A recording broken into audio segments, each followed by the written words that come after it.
60 वर्षानंतर पाय दुखतात का? तर नाही. पाय हे कोणत्याही वयात दुखू शकते. त्यासाठी ही 7 कारणे आणि त्यावर सोपे उपाय. वय वाढल्यावर अनेक लोकांना पाय दुखणे, गुडघ्यात वेदना किंवा चालताना त्रास होऊ लागतो. चालताना त्रास होणे, जिना चढताना वेदना होणे किंवा बसल्यावर उठताना त्रास होणे ही लक्षणे खूप सामान्य आहेत. पण तुम्हाला माहिती आहे का, गुडघेदुखी का होते? 60 वर्षानंतर ही समस्या खूप सामान्य आहे, पण योग्य काळजी घेतली तर समस्या बऱ्याच प्रमाणात कमी करता येते. आजच्या व्हिडिओमध्ये आपण जाणून घेणार आहोत 60 वर्षानंतर पाय दुखण्याची कारणे आणि त्यावर सोपे उपाय. वजन जास्त असल्यास गुडघ्यावर आणि पायावर जास्त दबाव पडतो, म्हणून वजन नियंत्रणात ठेवणे खूप गरजेचे आहे. योग्य पादत्राणे वापरा. चुकीचे किंवा खूप कडक चप्पल वापरल्यामुळे पाय दुखू शकतात, म्हणून आरामदायक आणि मऊ सोल असलेले बूट किंवा चप्पल वापरणे सर्वात चांगले. जास्त वेळ बसून राहिल्यामुळे स्नायू कमकुवत होतात, यामुळे चालताना पाय दुखू शकतात. म्हणून दररोज अर्धा तास चालणे किंवा हलका व्यायाम केल्याने पाय मजबूत राहतात. वय वाढल्यावर शरीरातील कॅल्शियम कमी होण्याची शक्यता वाढते. यामुळे हाडे कमकुवत होतात आणि पाय दुखू लागतात. म्हणून आहारात दूध, दही, बदाम आणि हिरव्या पालेभाज्या समाविष्ट करणे खूप गरजेचे आहे. वय वाढल्यावर शरीरातील रक्ताभिसरण कमी होऊ शकते. यामुळे पाय सुन्न होणे किंवा दुखणे जाणवू शकते. म्हणून हलका व्यायाम आणि चालल्याने रक्ताभिसरण सुधारते. जर पाय खूप दुखत असतील तर गरम पाण्याने शेक देणे खूप फायदेशीर ठरू शकते. त्यासाठी रोज 10-15 मिनिटे गुडघ्याला गरम पाण्याची बॉटल किंवा गरम पिशवीने शेक दिल्यास वेदना कमी होतात. यामुळे स्नायूंना आराम मिळतो. मित्रांनो, वय वाढल्यावर पाय दुखणे सामान्य असले तरी योग्य आहार, व्यायाम आणि काळजी घेतल्यास ही समस्या कमी करता येते.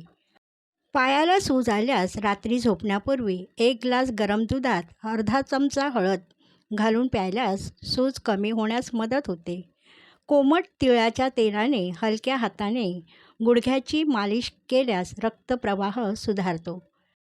रात्री भिजवलेले 1 चमचा मेथीदाणे खाल्ल्यास सांधेदुखीत आराम मिळतो. पायाचं दुखणं कमी करण्यासाठी घरगुती उपाय. त्यासाठी सुंठ अत्यंत उपयुक्त आहे. यामुळे तुमचे गुडघे लवचिक बनतात आणि कटकट आवाज कमी होतो.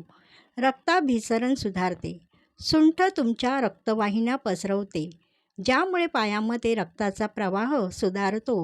रक्ताभिसरण चांगले झाले की आपोआपच पाय मजबूत होतात. आता पाहूया कसं घ्यायचं ते.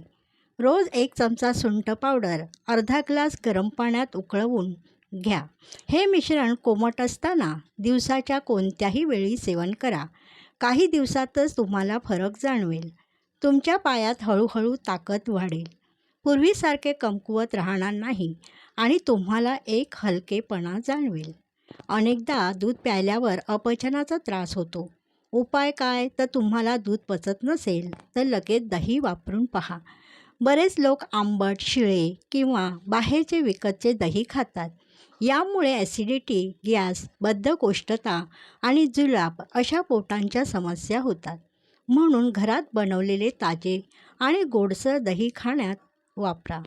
या घरगुती दह्यामध्ये कॅल्शियमचे प्रमाण चांगले असते, जे तुमच्या पायांची हाडे आणि स्नायू मजबूत ठेवते. यामुळे तुमचे पाय शेवटपर्यंत टणक राहतील. म्हणून रोजच्या जेवणात 1 वाटी ताजे दही नक्की घ्या. तुम्ही ते रायता किंवा लस्सी बनवून खाऊ शकता किंवा दही पचत नसेल तर मग ताक वापरून पहा. ताक पचनासाठी अत्यंत हलकं असतं. ते तुमच्या पोटाला मजबूत करतं आणि पचनक्रिया सुधारतं. हे खरंच खूप फायदेशीर ठरतं. चालणे जगातील सर्वात सोपा सर्वोत्तम व्यायाम. मंडळी, चालण्यासारखा साधा आणि प्रभावी व्यायाम या जगात नाही. चालणे हा केवळ व्यायाम नाही तर तुमच्या आरोग्याची गुरुकिल्ली आहे. चालल्यामुळे तुमचे तर स्नायू निरोगी आणि लवचिक बनतील. 2 सोपे व्यायाम दररोज 10 मिनिटे करा. जमिनीवर सरळ झोपा. एक पाय सरळ वर उचला, 5 सेकंद धरून ठेवा, असे 10 वेळा करा. दुसरा, खुर्चीवर बसा, हळूहळू पाय सरळ करा, 5 सेकंद धरून ठेवा, असे 10 वेळा करा. महत्त्वाचं म्हणजे जास्त तेलकट पदार्थ, जंक फूड, जास्त साखर, थंड पेय हे पदार्थ टाळा. तर मंडळी, हा व्हिडिओ आवडला असेल तर लाईक करा, शेअर करा आणि तुम्हाला कोणती टीप आवडली हे नक्की कमेंट्स करून सांगा. अशाच नवनवीन टिप्स पाहण्यासाठी आपल्या यूट्यूब चॅनलला सबस्क्राईब करायला विसरू नका. धन्यवाद.